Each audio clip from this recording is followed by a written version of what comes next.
বানরের মতো গাছে চড়তে চেষ্টা করে তাহলে কি হবে? একটা মাছ যদি মাটিতে হাঁটতে চেষ্টা করে তাহলে কি হবে? তারা বিফলই হবে। কিন্তু এরকম কেন হয়? তার কারণ হলো প্রকৃতির রচনা কিছুটা এরকম।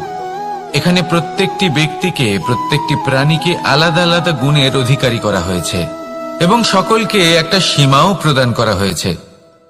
এবার এই যে বৃক্ষ, পশু, পাখি, এদের মধ্যে সেই ক্ষমতাই নেই যে এরা নিজেদের যাচাই করতে পারবে, নিজেদের সীমাগুলো বুঝতে পারবে, নিজেদের সদ্গুণগুলো চিনতে পারবে। এরা সেটা করতে পারবে না। কিন্তু মানুষ তো আলাদা।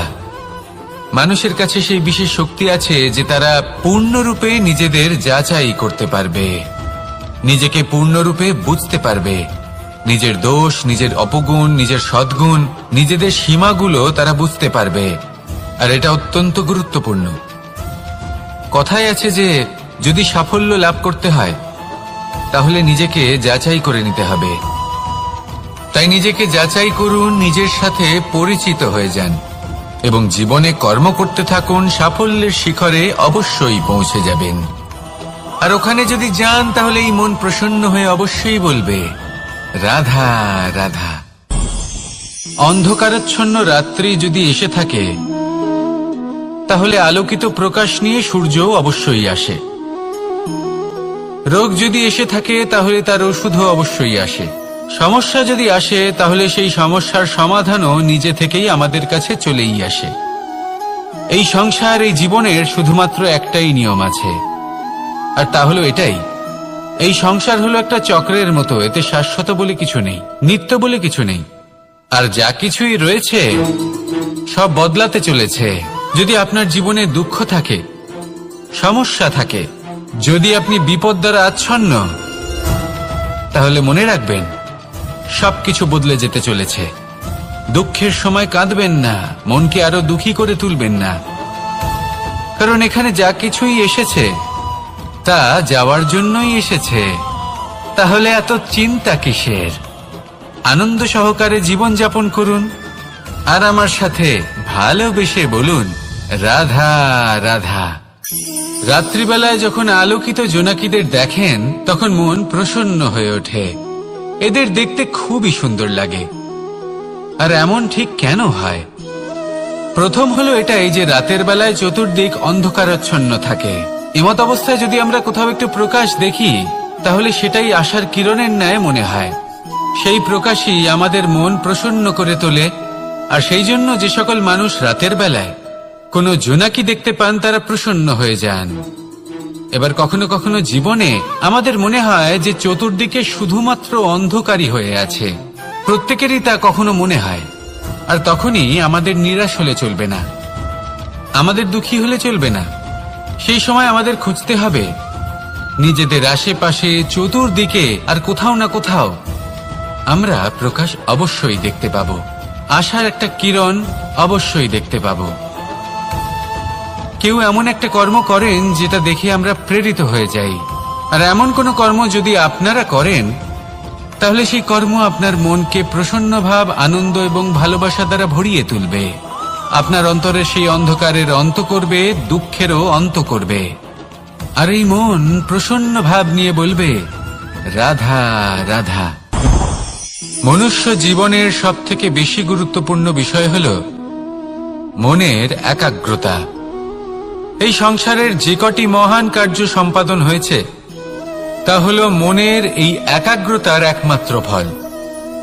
আপনি অবশ্যই দেখে থাকবেন অনেক ছোট বড় নদী যা বয়ে চলে তাদের সামনে একটা বাঁধ নির্মাণ করা হয় সেই সব নদীর জল সঞ্চয় করতে। বাঁধ হয়ে গেলে প্রয়োজন মতো বা মনের ইচ্ছে মতো তাকে ব্যবহার করা সম্ভব। এবার এটাই আমাদের মনের সাথেও সম্ভব। আমাদের মনের একাগ্রতা আজকের দিনে দাঁড়িয়ে বিভিন্ন ধরনের বিকার, ক্রীড়া এবং ভোগের মধ্যে ভাগ হয়ে গেছে। একে একত্রিত করতে হবে, একটা বাঁধ নির্মাণ করতে হবে, কর্মের বাঁধ। আপনাকে শুধু এটাই করতে হবে, যেটা উচিত কর্ম সেটাই করুন, যেটা অনুচিত কর্ম সেটা করা থেকে নিজেকে বিরত রাখুন। ব্যাস, এই কাজটাই আপনি করতে থাকুন, মনের মধ্যে একাগ্রতার বাঁধ নির্মাণ করুন। আর একবার যদি তা নির্মাণ হয়ে যায়, তাহলে যখন চাইবেন, যেখানে চাইবেন, যতটা চাইবেন, একাগ্রতা প্রয়োগ করতে পারবেন। আর একবার যদি আপনি এটা শিখে যান, তাহলে এই সংসারকে বদলে ফেলার মতো কাজ আপনি করতে পারবেন, সমাজকে শুধরাবার মতো কাজ করতে পারবেন। তাহলে এই মনকে একাগ্র করুন আর আমার সাথে ভালোবেসে বলুন, রাধা রাধা। এই সংসারে সবথেকে বেশি কোমল বস্তু হলো রেশম। এই রেশম এতটাই কোমল হয় যে এর পুরো একটা থান শুধুমাত্র একটা হাতে ধরা সম্ভব। কখনো ভেবে দেখেছেন এই রেশম কিভাবে হয়? একটি কীট তার লালার দ্বারা উৎপন্ন হয়। এই কীট সেই রেশমকে পাক দিতে থাকে, পাক দিতেই থাকে আর আস্তে আস্তে তার মধ্যেই জড়িয়ে পড়ে। শেষে ওর এই সুন্দর অমূল্য সৃষ্টি রেশমের এই সুতো, তার নির্মাণ কার্য পূর্ণ হয়। কিন্তু তাতেই ও নিজে বন্দী হয়ে যায়। নিজেরই মায়াজালের এই বন্দী গৃহে নিজেই ফেঁসে যায়। এবার এই সুতোকে ব্যবহারযোগ্য করে তোলার জন্য এই কীটগুলিকে এই কবচের সাথেই ফুটন্ত জলে ফেলে দেওয়া হয়। এই সংসারে যদি আমাদের স্বপ্ন এই সংসারের দুঃখ হরণ করার জন্য, এই সংসারে সুখ বিতরণ করার জন্য হয়, তবেই আমাদের প্রগতি সম্ভব। যদি আমাদের এই স্বপ্ন শুধুই আমাদের এবং আমাদের স্বার্থ সিদ্ধির জন্য হয়, তাহলে এই স্বপ্ন আমাদের অন্ধ করে দেবে, আমাদের অন্ধকারের পথে নিয়ে যাবে, আর আমরাও সেই কীটের মতো হয়ে যাব। নিজেদেরই মায়াজালে আমরা নিজেই ফেঁসে যাব।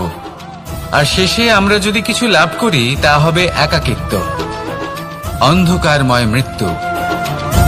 তাই স্বপ্ন অবশ্যই দেখুন, কিন্তু এমন ভাবে স্বপ্ন দেখবেন না যে তার এই বন্দিগৃহে আপনি নিজেই ফেঁসে গেলেন। স্বপ্ন দেখুন পরোপকারের, পরমার্থের, সবাইকে উদ্ধারের, অন্ধকারের নয়।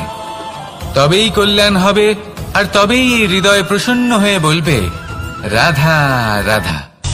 আমার কাছে যশোদা মা যেমন, আমার কাছে দেবকী মা যেমন, আমার কাছে ঠিক তেমনই হলেন গোমাতা। এবার ভেবে দেখার বিষয় হলো এটা যে এই সংসারে অসংখ্য প্রাণী আছে। একজন গাইকে একজন মায়ের মর্যাদা কেন দেওয়া হয়? তাহলে এর অনেকগুলো কারণ আছে। এই গাই অর্থাৎ গোমাতা, এনারা হলেন অত্যন্ত শান্ত, শান্তি প্রিয়, কখনো কারোর কোনো ক্ষতি করতেই পারেন না। গোমাতা যে দুধ নিজের বাছুরকে পান করান, সেই দুধই আমাদেরও দেন। সেই দুধ পান করে আমরা শক্তি লাভ করি। এই দুধ থেকে আমরা মাখন, ঘি, পায়েস, এইসব সুস্বাদু খাবার লাভ করি। গোমাতার গোবর আমাদের জ্বালানি হিসেবে সাহায্য করে, যার ফলে খুব কম সংখ্যক কাঠ ব্যবহার করা যায় এবং বেশিরভাগ জঙ্গল সুরক্ষিত থাকে। গোমাতার গোমূত্র, সেটাও আমাদের কাছে লাভজনক। এর দ্বারা আমরা অনেক রোগ থেকে মুক্তি লাভ করতে পারি। গোমাতা যখন একটি বাছুরকে জন্ম দেন, তখন সেই বড় হয়ে আমাদের ক্ষেত কর্ষণ করে। সেই জন্য গাইকেও জীবনে মায়ের মর্যাদা দেবেন। যতটা সম্ভব তাকে সেবা করুন এবং ভালোবেসে তাকে পালন করুন। এই মন নিজে থেকেই প্রসন্ন হয়ে বলবে, রাধা রাধা। মধু কারই না পছন্দ বলুন তো? অত্যন্ত সুস্বাদু হয় এই মধু, মিষ্টি খেতে হয় এবং তা শক্তিও প্রদান করে। এবং প্রত্যেকটি মিষ্টি পদার্থের মতোই এতেও খুব তাড়াতাড়ি পিঁপড়ে ধরে যায়। অন্যদিকে যদি নুনকে দেখি, তাহলে বছরের পর বছর রাখলেও এতে পিঁপড়ে ধরে না। এবার যদি কথা বলি বন্ধুত্বের, তাহলে বন্ধুত্ব নুনের মতো হওয়া উচিত, মধুর মতো নয়। যারা সামনে এলে শুধুমাত্র মধুর মধুর কথা বলবে, পরে এতে পিঁপড়ে ধরে যাবে, এটা নুনের মতো হওয়া উচিত। প্রকৃত বন্ধু হলো সে যে সময় এলে পরে আপনার সামনে আপনার প্রকৃত সত্য তুলে ধরবে, তা সে যতই কঠিন হোক না কেন। আপনার দোষ, আপনার অপগুণ, আপনার খামতি আপনাকে বলতে পারবে, যাতে আপনি সেগুলো শুনে মেনে নিয়ে তারপর নিজেকে শুধরোতে পারেন। এটাই হলো প্রকৃত বন্ধুত্ব। কখনো নিজের জীবনের আশেপাশে মন দিয়ে দেখবেন, অনেক সময় এমন মানুষ থাকেন, অনেক বন্ধু থাকেন যাদের দেখে আমাদের মনে হয় যে এনারা খুব কঠোর, এনাদের কথা খুব কটু। কিন্তু বেশিরভাগ এমন মানুষের মনটা যদি বুঝতে পারেন তাহলে দেখবেন তাতে কোনো মালিন্য নেই, এনাদের মন অত্যন্ত পবিত্র হয়। যদি আপনার জীবনেও এমন কোনো ব্যক্তি থেকে থাকে, এমন বন্ধু থাকে, তাহলে তাদের আগলে রাখুন আর আমার সাথে ভালোবেসে বলুন, রাধা রাধা। যতক্ষণ আমরা এই সংসারে জীবিত ততক্ষণ আমাদের সাথে সবকিছু থাকে, আমাদের ধন, সুখ স্বাচ্ছন্দ্য, আমাদের মিত্রগণ, আমাদের পরিবার, এই সমাজ, এই সবকিছু আমাদের সাথে থাকে। যেদিন আমরা এই সংসারকে ত্যাগ করব, এদের মধ্যে কেউ আমাদের সাথে যাবে না, না ধন, না স্বাচ্ছন্দ্য, না সম্পত্তি। এই সকল মানুষ, এই সমাজ, এরা শুধুমাত্রই শ্মশান পর্যন্ত আমাদের সাথে থাকতে পারবেন। তারপরে যদি আমাদের সাথে কিছু যেতে পারে তাহলে তা শুধুই আমাদের ধর্ম। আর এই সংসারে আমরা নিজেদের যে সুনাম রেখে যাই সেটা সম্ভব শুধুমাত্র কর্মের দ্বারা। সেই জন্য সংসারে যতদিন পর্যন্ত জীবিত আছেন, যদি কিছু অর্জন করতে চান তাহলে ধর্ম অর্জন করুন, ধর্মের বিষয়ে স্পষ্টতা অর্জন করুন এবং কর্ম অর্জন করুন। এটাই হবে আপনার অতীত এবং এটাই হবে আপনার ভবিষ্যৎ, এবং এটাই সকলকে প্রেরণা প্রদান করবে। আসুন আমার সাথে ভালোবেসে বলুন, রাধা রাধা। আমরা যখনই কোনো যাত্রায় যাব বলে মনে করি তখনই আমরা প্রস্তুত থাকি আসন্ন বিপদের জন্য বা সংকটের জন্য।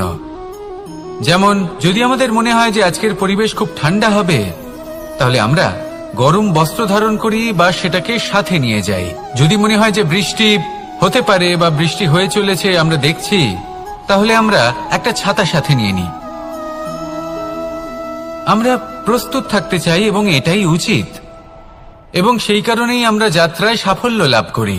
কিন্তু যদি আমরা কথা বলি জীবনযাত্রা নিয়ে, যা কিনা সব থেকে বেশি গুরুত্বপূর্ণ, তাহলে তার জন্য আমরা পূর্ণরূপে প্রস্তুত থাকি না।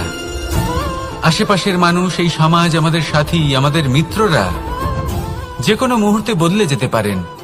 সেই জন্য আমরা নিজেদেরকে কখনো সাবধান করি না, কখনোই নিজেদের প্রস্তুত করি না। আমাদের এটা কখনোই মনে হয় না যে এরকম হতে পারে, আর সেই কারণেই শেষে গিয়ে আমরা অত্যন্ত দুঃখ পাই। একটা অমূল্য শিক্ষা আছে যেটা আমাদের লাভ করা উচিত, সতর্ক থাকা উচিত। এই জীবনযাত্রার জন্য শুধুমাত্র এই পরিবেশের বিষয়ে তথ্য সংগ্রহ করা বা তাকে অনুমান করা, এটুকু হলেই চলবে না। আমাদের আশেপাশের মানুষজনকে দেখতে হবে, তাদের স্বভাব পরিস্থিতির ওপর নজর রাখতে হবে। যখন তারা রং পাল্টাচ্ছেন নজর রাখতে হবে, তা অত্যন্ত আবশ্যক। পরিবর্তন আপনার জীবনে অবশ্যম্ভাবী, সঠিকভাবে তার সম্মুখীন হন। আসুন আমার সাথে ভালোবেসে বলুন, রাধা রাধা। জীবনে গতি অত্যন্ত গুরুত্বপূর্ণ, মতিও হলো গুরুত্বপূর্ণ, এবং তার থেকেও বেশি গুরুত্বপূর্ণ হলো সঙ্গতি। একটা জলের ফোঁটা, তার মধ্যে গতি থাকে, প্রকৃতির মধ্যে তা লাভ করার ইচ্ছে নিহিত থাকে। কিন্তু এই যে সঙ্গতি, তা নির্ধারিত করে যে এই জলের ফোঁটা ঝিনুকের মুখে পড়ে মুক্তোতে পরিণত হবে, নাকি বিষাক্ত সাপের মুখে পড়ে বিষে পরিণত হবে। এবার দেখুন, এই জঞ্জাল স্বর্ণকারের দোকানের সামনেও থাকে, এবং জঞ্জাল একজন ব্যবসাদারের দোকানেও থাকে। কিন্তু জঞ্জাল যা স্বর্ণকারের দোকানে থাকে তা ব্যবসাদারের দোকানের জঞ্জালের থেকে অনেক বেশি মূল্যবান, কারণ তার মধ্যে সোনার কণার সঙ্গতি থাকে। সেই জন্য জীবনে সঙ্গতির উপর বিশেষ গুরুত্ব দেবেন। যেমন সঙ্গতি তেমনই আপনি হবেন। আসুন আমার সাথে ভালোবেসে বলুন, রাধা রাধা। দিশা আমাদের পথ প্রদর্শন করে, আর আমরা এই দিশার মধ্যেও পবিত্র অপবিত্র, শুভ অশুভ জিনিস খুঁজে পাই। কিন্তু প্রশ্ন হলো এটাই যে সত্যি কি এই দিশা পবিত্র বা অপবিত্র হয়, শুভ বা অশুভ হয়? সত্যি কথা বলতে দিশা শুধুই একটা দিক মাত্র, কিন্তু সেই দিকে যে ব্যক্তি থাকেন তার কর্ম হয় শুভ হয়, নয় অশুভ হয়। যেমন ধরুন সূর্য, সূর্য, যাকে ছাড়া আমাদের জীবন চলতে পারে না, উনি উদিত হন পূর্ব দিক থেকে। এবং এই কারণে সূর্য মহান নন বা পবিত্র নন যে উনি পূর্ব দিক থেকে উদিত হন। উনি এই কারণে মহান কারণ উনি আমাদের সকলকে প্রকাশ প্রদান করেন। এবং পূর্ব দিক এই কারণে মহান কারণ সেদিক থেকে সূর্যোদয় হয়। এবার সূর্যাস্ত হয়ে থাকে পশ্চিম দিক থেকে, আর তাই বেশিরভাগ মানুষ পশ্চিমকে অশুভ মনে করেন, অপবিত্র মনে করেন। সেখানেই যদি আমি উত্তর এবং দক্ষিণের কথা বলি তাহলেও সেই একই ব্যাপার। উত্তর দিকে যদি আমরা কখনো যাত্রা করতে চাই তাহলে আমরা নিঃসংকোচে কোনো ভাবনা চিন্তা ছাড়াই যাত্রা করতে পারি। সেখানেই দক্ষিণ দিকে যদি আমরা যাত্রা করতে চাই তাহলে আমরা শুভ মুহূর্ত খুঁজি। কারণটা কি? কারণ উত্তর দিকে হিমালয় পর্বত আছে, যেখানে আমরা জড়িবুটি খুঁজে পাই, যেখান থেকে পবিত্র নদী প্রবাহিত হয়।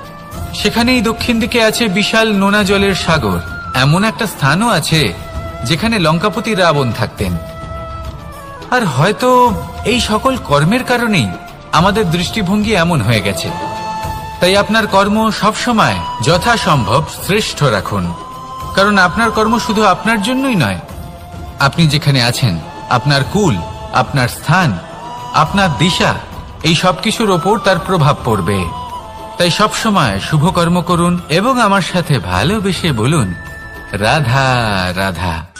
মাঝে মাঝে কিছু মুহূর্তের জন্য চোখ বন্ধ করে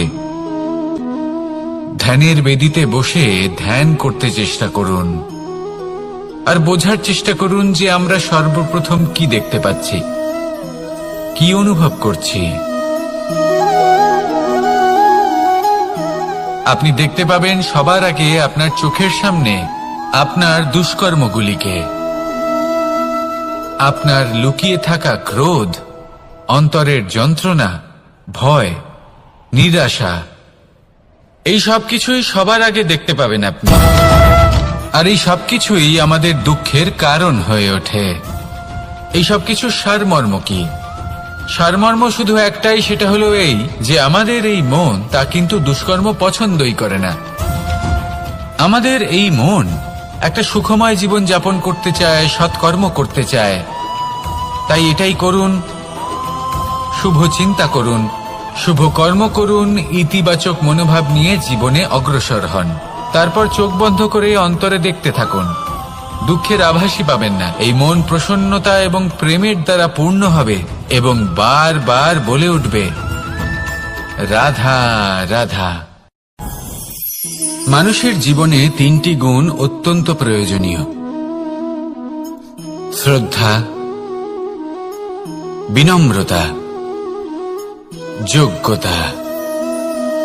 যদি জ্ঞান লাভ করতে চান তাহলে শ্রদ্ধার প্রয়োজন, যদি মান লাভ করতে চান তাহলে স্বভাবে বিনম্র হওয়া প্রয়োজন, আর যদি মনোবাঞ্ছিত স্থান লাভ করতে চান তাহলে যোগ্যতার প্রয়োজন। বিষয়টা সহজ। শ্রদ্ধা আপনাকে জ্ঞান দেবে, নম্রতা আপনাকে মান, আর যোগ্যতা উচিত স্থান দেবে। কিন্তু যদি আপনি এই তিনটি গুণ সম্মিলিত করেন তাহলে এমন কিছু লাভ করবেন যা এই সব কিছুর থেকে অনেক ঊর্ধ্বে। সম্মান। আর এ হলো সেই সম্মান যা প্রত্যেক মানুষের নিজের জীবনে লাভ করতে চেষ্টা করা উচিত, কারণ এই হলো সেই সম্মান যার কারণে আপনি চলে যাওয়ার পরেও এই সংসার আপনাকে ভালোবাসবে আর মনে রাখবে। আসুন আমার সাথে ভালোবেসে বলুন রাধা রাধা। বনের মধ্যে যদি আপনি কোনো বিষাক্ত সাপ দেখেন তাহলে কি করবেন? আপনি তখনই তার থেকে দূরে পালাতে চেষ্টা করবেন। আর এটা কেন করবেন? নিজের রক্ষার্থে। এই কথা আমি নয় মেনে নিলাম, কিন্তু নিজের জীবনে এটা করেন না কেন? আপনি যেখানেই যান, যে স্থানেই যান না কেন, প্রত্যেক সময়, প্রত্যেক মুহূর্তে এমন বিষাক্ত সাপ আপনি অবশ্যই খুঁজে পাবেন। আর সেই সাপ নয় যাদের আপনি বনে খুঁজে পাবেন, এরা হলো সেই সাপ যা আপনাকে পাপ করতে বাধ্য করবে। আপনার অন্তরের বাসনা, ক্রোধ, অহংকার, লোভ, ঈর্ষা এদের বৃদ্ধি ঘটাবে। দেখুন, বনের এই সাপ আপনাকে একবার ছেড়ে দিতেও পারে, ছোবল নাও মারতে পারে, কিন্তু এই যে পাপরূপী সাপ আছে তা অবশ্যই ছোবল মারবে। কর্ম যদি করেন তাহলে অবশ্যই ফল পাবেন। সেই জন্য যখনই কোথাও যাবেন, যদি এমন কাউকে দেখেন, যদি এমন কিছু দেখেন যে আপনাকে পাপ করতে বাধ্য করছে, তাহলে সেই মুহূর্তে সেখান থেকে পালিয়ে যান। যেমন বনের সাপ দেখে আপনি পালাতে থাকেন। সৎকর্মের রক্ষা অত্যন্ত আবশ্যক। আসুন আর আমার সাথে ভালোবেসে বলুন, রাধা রাধা। যদি কোনো সিংহ বানরের মতো গাছে চড়তে চেষ্টা করে তাহলে কি হবে? একটা মাছ যদি মাটিতে হাঁটতে চেষ্টা করে তাহলে কি হবে? তারা বিফলই হবে। কিন্তু এরকম কেন হয়? তার কারণ হলো প্রকৃতির রচনা কিছুটা এরকম। এখানে প্রত্যেকটি ব্যক্তিকে, প্রত্যেকটি প্রাণীকে আলাদা আলাদা গুণের অধিকারী করা হয়েছে এবং সকলকে একটা সীমাও প্রদান করা হয়েছে। এবার এই যে বৃক্ষ, পশু, পাখি, এদের মধ্যে সেই ক্ষমতাই নেই যে এরা নিজেদের যাচাই করতে পারবে, নিজেদের সীমাগুলো বুঝতে পারবে, নিজেদের সদ্গুণগুলো চিনতে পারবে। এরা সেটা করতে পারবে না। কিন্তু মানুষ তো আলাদা। মানুষের কাছে সেই বিশেষ শক্তি আছে যে তারা পূর্ণরূপে নিজেদের যাচাই করতে পারবে, নিজেকে পূর্ণরূপে বুঝতে পারবে, নিজের দোষ, নিজের অপগুণ, নিজের সদ্গুণ, নিজেদের সীমাগুলো তারা বুঝতে পারবে। আর এটা অত্যন্ত গুরুত্বপূর্ণ। কথায় আছে যে যদি সাফল্য লাভ করতে হয় তাহলে নিজেকে যাচাই করে নিতে হবে। তাই নিজেকে যাচাই করুন, নিজের সাথে পরিচিত হয়ে যান এবং জীবনে কর্ম করতে থাকুন। সাফল্যের শিখরে অবশ্যই পৌঁছে যাবেন। আর ওখানে যদি যান তাহলে এই মন প্রসন্ন হয়ে অবশ্যই বলবে, রাধা রাধা। অন্ধকারাচ্ছন্ন রাত্রি যদি এসে থাকে তাহলে আলোকিত প্রকাশ নিয়ে সূর্যও অবশ্যই আসে। রোগ যদি এসে থাকে তাহলে তার ওষুধও অবশ্যই আসে। সমস্যা যদি আসে তাহলে সেই সমস্যার সমাধানও নিজে থেকেই আমাদের কাছে চলেই আসে। এই সংসার, এই জীবনের শুধুমাত্র একটাই নিয়ম আছে, আর তা হলো এটাই, এই সংসার হলো একটা চক্রের মতো। এতে শাশ্বত বলে কিছু নেই, নিত্য বলে কিছু নেই। আর যা কিছুই রয়েছে সব বদলাতে চলেছে। যদি আপনার জীবনে দুঃখ থাকে, সমস্যা থাকে, যদি আপনি বিপদ দ্বারা আচ্ছন্ন, তাহলে মনে রাখবেন সবকিছু বদলে যেতে চলেছে। দুঃখের সময় কাঁদবেন না, মনকে আরো দুঃখী করে তুলবেন না, কারণ এখানে যা কিছুই এসেছে তা যাওয়ার জন্যই এসেছে। তাহলে এত চিন্তা কিসের? আনন্দ সহকারে জীবন যাপন করুন আর আমার সাথে ভালোবেসে বলুন, রাধা রাধা। রাত্রিবেলায় যখন আলোকিত জোনাকিদের দেখেন তখন মন প্রসন্ন হয়ে ওঠে। এদের দেখতে খুবই সুন্দর লাগে। আর এমন ঠিক কেন হয়? প্রথম হলো এটাই যে রাতের বেলায় চতুর্দিক অন্ধকারাচ্ছন্ন থাকে। এমত অবস্থায় যদি আমরা কোথাও একটু প্রকাশ দেখি তাহলে সেটাই আশার কিরণের ন্যায় মনে হয়। সেই প্রকাশই আমাদের মন প্রসন্ন করে তোলে। আর সেই জন্য যে সকল মানুষ রাতের বেলায় কোনো জোনাকি দেখতে পান তারা প্রসন্ন হয়ে যান। এবার কখনো কখনো জীবনে আমাদের মনে হয় যে চতুর্দিকে শুধুমাত্র অন্ধকারই হয়ে আছে। প্রত্যেকেরই তা কখনো মনে হয়। আর তখনই আমাদের নিরাশ হলে চলবে না, আমাদের দুঃখী হলে চলবে না। সেই সময় আমাদের খুঁজতে হবে নিজেদের আশেপাশে, চতুর্দিকে, আর কোথাও না কোথাও আমরা প্রকাশ অবশ্যই দেখতে পাবো, আশার একটা কিরণ অবশ্যই দেখতে পাবো। কেউ এমন একটা কর্ম করেন যেটা দেখে আমরা প্রেরিত হয়ে যাই। আর এমন কোনো কর্ম যদি আপনারা করেন তাহলে সেই কর্ম আপনার মনকে প্রসন্ন ভাব, আনন্দ এবং ভালোবাসা দ্বারা ভরিয়ে তুলবে। আপনার অন্তরে সেই অন্ধকারের অন্ত করবে, দুঃখেরও অন্ত করবে। আর এই মন প্রসন্ন ভাব নিয়ে বলবে, রাধা রাধা। মনুষ্য জীবনের সবথেকে বেশি গুরুত্বপূর্ণ বিষয় হল মনের একাগ্রতা। এই সংসারের যে কটি মহান কার্য সম্পাদন হয়েছে তা হল মনের এই একাগ্রতার একমাত্র ফল। আপনি অবশ্যই দেখে থাকবেন অনেক ছোট বড় নদী যা বয়ে চলে তাদের সামনে একটা বাঁধ নির্মাণ করা হয় সেই সব নদীর জল সঞ্চয় করতে। বাঁধ হয়ে গেলে প্রয়োজন মতো বা মনের ইচ্ছে মতো তাকে ব্যবহার করা সম্ভব। এবার এটাই আমাদের মনের সাথেও সম্ভব। আমাদের মনের একাগ্রতা আজকের দিনে দাঁড়িয়ে বিভিন্ন ধরনের বিকার, ক্রীড়া এবং ভোগের মধ্যে ভাগ হয়ে গেছে। একে একত্রিত করতে হবে, একটা বাঁধ নির্মাণ করতে হবে, কর্মের বাঁধ। আপনাকে শুধু এটাই করতে হবে, যেটা উচিত কর্ম সেটাই করুন, যেটা অনুচিত কর্ম সেটা করা থেকে নিজেকে বিরত রাখুন, ব্যাস। এই কাজটাই আপনি করতে থাকুন, মনের মধ্যে একাগ্রতার বাঁধ নির্মাণ করুন। আর একবার যদি তা নির্মাণ হয়ে যায়, তাহলে যখন চাইবেন, যেখানে চাইবেন, যতটা চাইবেন একাগ্রতা প্রয়োগ করতে পারবেন। আর একবার যদি আপনি এটা শিখে যান, তাহলে এই সংসারকে বদলে ফেলার মতো কাজ আপনি করতে পারবেন, সমাজকে শোধরাবার মতো কাজ করতে পারবেন। তাহলে এই মনকে একাগ্র করুন আর আমার সাথে ভালোবেসে বলুন, রাধা রাধা। এই সংসারে সবথেকে বেশি কোমল বস্তু হলো রেশম। এই রেশম এতটাই কোমল হয় যে এর পুরো একটা থান শুধুমাত্র একটা হাতে ধরা সম্ভব। কখনো ভেবে দেখেছেন এই রেশম কিভাবে হয়? একটি কীট তার লালার দ্বারা উৎপন্ন হয়। এই কীট সেই রেশমকে পাক দিতে থাকে, পাক দিতেই থাকে আর আস্তে আস্তে তার মধ্যেই জড়িয়ে পড়ে। শেষে ওর এই সুন্দর অমূল্য সৃষ্টি রেশমের এই সুতো, তার নির্মাণ কার্য পূর্ণ হয়, কিন্তু তাতেই ও নিজে বন্দী হয়ে যায়। নিজেরই মায়াজালের এই বন্দী গৃহে নিজেই ফেঁসে যায়।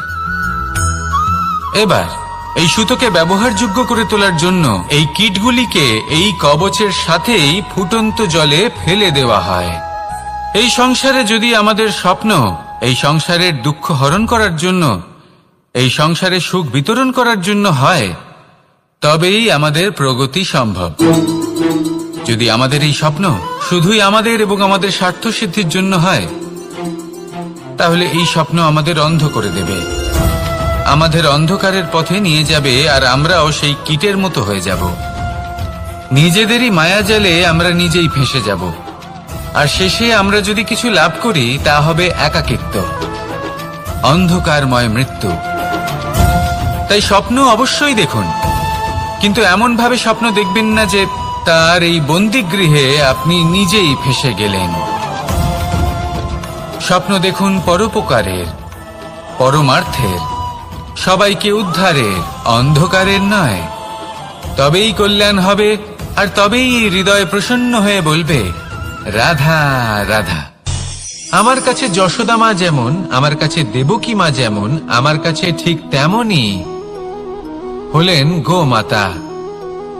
এবার ভেবে দেখার বিষয় হলো এটা যে এই সংসারে অসংখ্য প্রাণী আছে, একজন গাইকে একজন মায়ের মর্যাদা কেন দেওয়া হয়?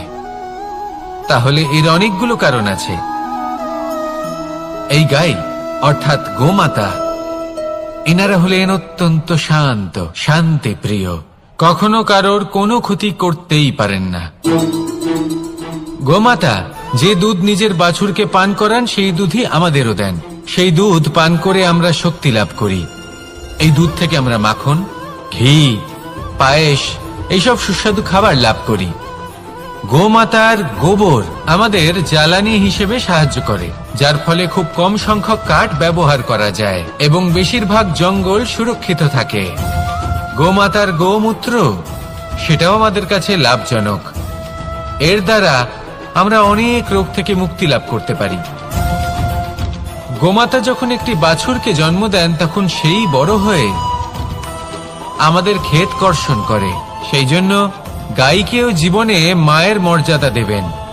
যতটা সম্ভব তাকে সেবা করুন এবং ভালোবেসে তাকে পালন করুন। এই মন নিজে থেকেই প্রসন্ন হয়ে বলবে, রাধা রাধা। মধু কারই না পছন্দ বলুন তো? অত্যন্ত সুস্বাদু হয় এই মধু, মিষ্টি খেতে হয় এবং তা শক্তিও প্রদান করে। এবং প্রত্যেকটি মিষ্টি পদার্থের মতোই এতেও খুব তাড়াতাড়ি পিঁপড়ে ধরে যায়। অন্যদিকে যদি নুনকে দেখি, তাহলে বছরের পর বছর রাখলেও এতে পিঁপড়ে ধরে না। এবার যদি কথা বলি বন্ধুত্বের, তাহলে বন্ধুত্ব নুনের মতো হওয়া উচিত, মধুর মতো নয়। যারা সামনে এলে শুধুমাত্র মধুর মধুর কথা বলবে, পরে এতে পিঁপড়ে ধরে যাবে, এটা নুনের মতো হওয়া উচিত। প্রকৃত বন্ধু হলো সে যে সময় এলে পরে আপনার সামনে আপনার প্রকৃত সত্য তুলে ধরবে, তা সে যতই কঠিন হোক না কেন। আপনার দোষ, আপনার অপগুণ, আপনার খামতি আপনাকে বলতে পারবে, যাতে আপনি সেগুলো শুনে মেনে নিয়ে তারপর নিজেকে শুধরোতে পারেন। এটাই হলো প্রকৃত বন্ধুত্ব।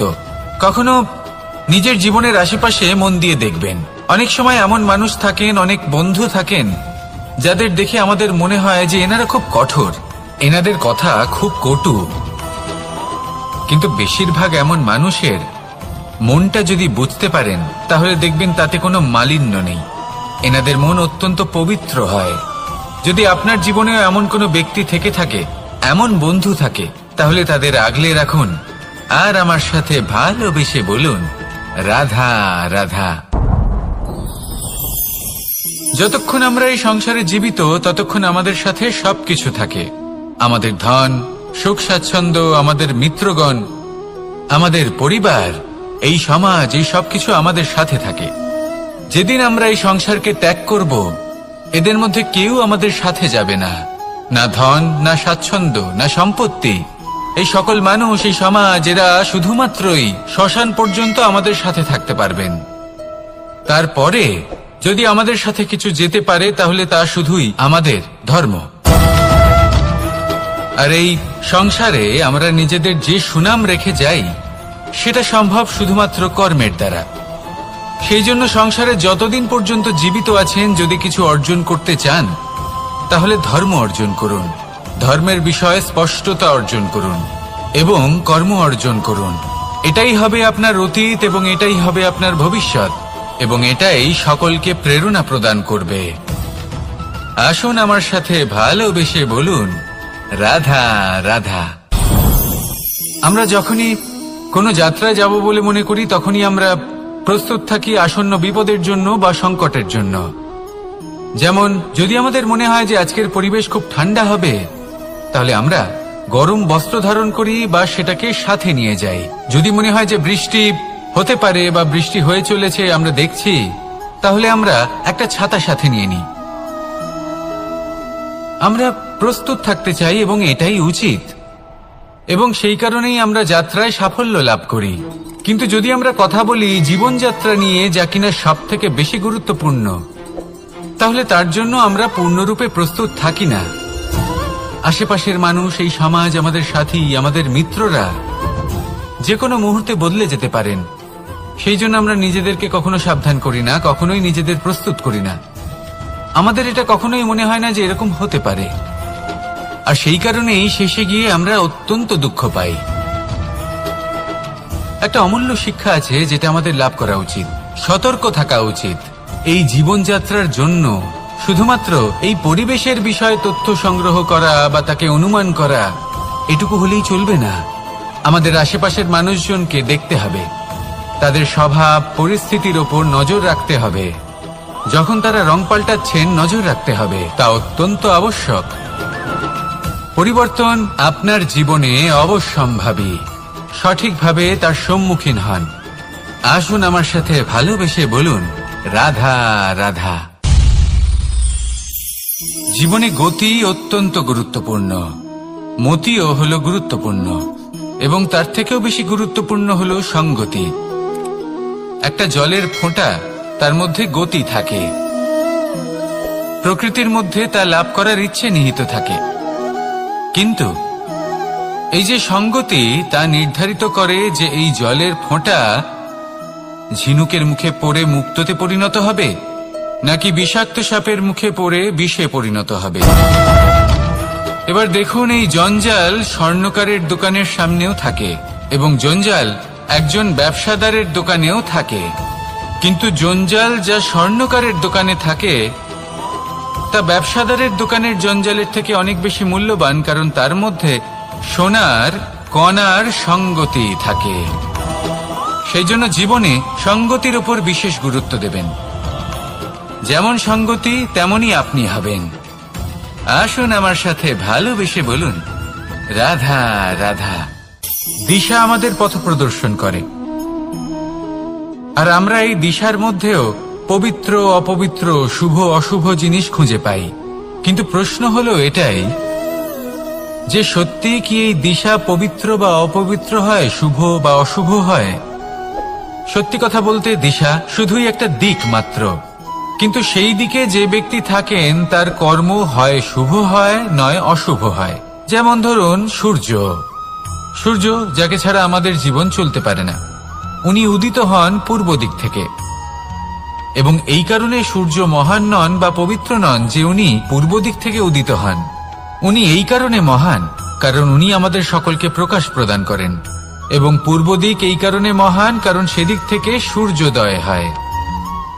এবার সূর্যাস্ত হয়ে থাকে পশ্চিম দিক থেকে, আর তাই বেশিরভাগ মানুষ পশ্চিমকে অশুভ মনে করেন, অপবিত্র মনে করেন। সেখানেই যদি আমি উত্তর এবং দক্ষিণের কথা বলি তাহলেও সেই একই ব্যাপার। উত্তর দিকে যদি আমরা কখনো যাত্রা করতে চাই তাহলে আমরা নিঃসংকোচে কোনো ভাবনা চিন্তা ছাড়াই যাত্রা করতে পারি। সেখানেই দক্ষিণ দিকে যদি আমরা যাত্রা করতে চাই তাহলে আমরা শুভ মুহূর্ত খুঁজি। কারণটা কি? কারণ উত্তর দিকে হিমালয় পর্বত আছে, যেখানে আমরা জড়িবুটি খুঁজে পাই, যেখান থেকে পবিত্র নদী প্রবাহিত হয়। সেখানেই দক্ষিণ দিকে আছে বিশাল নোনা জলের সাগর। এমন একটা স্থানও আছে যেখানে লঙ্কাপতি রাবণ থাকতেন। আর হয়তো এই সকল কর্মের কারণেই আমাদের দৃষ্টিভঙ্গি এমন হয়ে গেছে। তাই আপনার কর্ম সবসময় যথাসম্ভব শ্রেষ্ঠ রাখুন, কারণ আপনার কর্ম শুধু আপনার জন্যই নয়। আপনি যেখানে আছেন, আপনার কুল, আপনার স্থান, আপনার দিশা, এই সবকিছুর ওপর তার প্রভাব পড়বে। তাই সবসময় শুভ কর্ম করুন এবং আমার সাথে ভালোবেসে বলুন।